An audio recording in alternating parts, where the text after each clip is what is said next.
Hello guys, আসসালামু আলাইকুম। কেমন আছেন সবাই?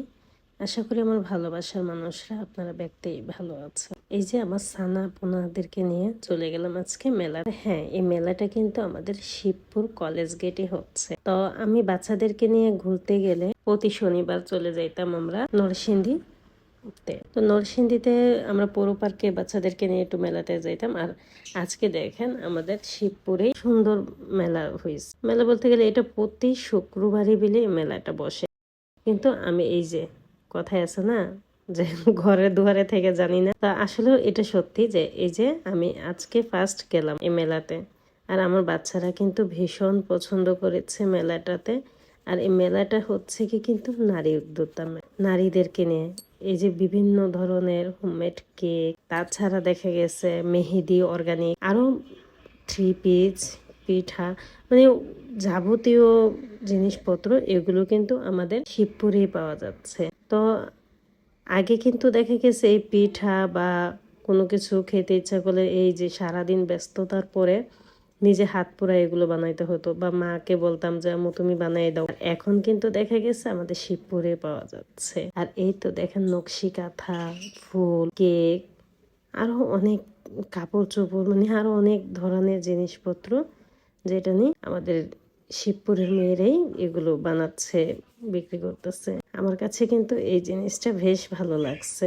আপনাদের কাছে কেমন লাগলো অবশ্যই বলবেন।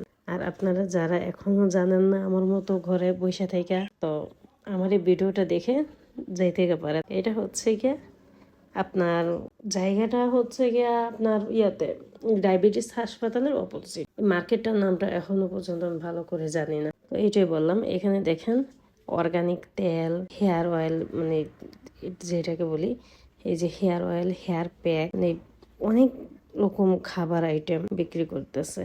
আমার কাছে কিন্তু বেশ ভালো লাগছে। আপনাদের কাছে কেমন লাগছে? আশা করি আমার ভালোবাসার মানুষরা আপনাদের কাছেও ব্যক্তির কাছে ভালো লাগবে।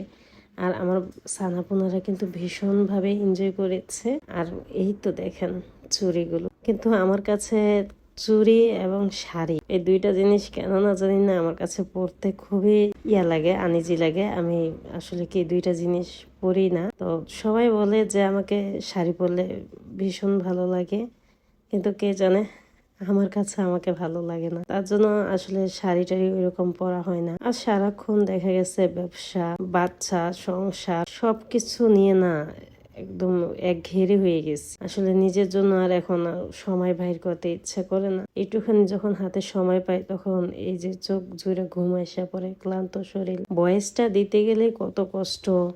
এই যে আইডিতে ভয়েস না দিলে কপিরাইট দিয়ে দেয়। আর ভয়েস দিতে গেলে এই বক বক বক বক, কারণ কণ্ঠটা তো হয়েছে গিয়ে ফাটা বাঁশের মতো। আমার নিজের ভয়েস আমার নিজের কাছেই ভালো লাগে না, আর আমার দর্শকের কাছে কেমন লাগবো। তারপর আলহামদুলিল্লাহ আপনাদের ভালোবাসা সাপোর্টে আমার পেজ না, এটা আমি যেটা চালাচ্ছি এটা হচ্ছে কি একটা ফেসবুক। আর আমার এই ফেসবুক আইডিটাকে যে আপনারা এত ভালোবাসা, এত সাপোর্ট দিয়ে যে এতটুকু বড় হবে আমি কখনো কল্পনা করতে পারি না। তারপরও আবার মাশাআল্লাহ এটার মধ্যে আর্নিংও দিচ্ছে ফেসবুক। তো যাই হোক, আমি যে একটা মাথা মোটা মানুষ, এত কিছু করতে পারছি আলহামদুলিল্লাহ।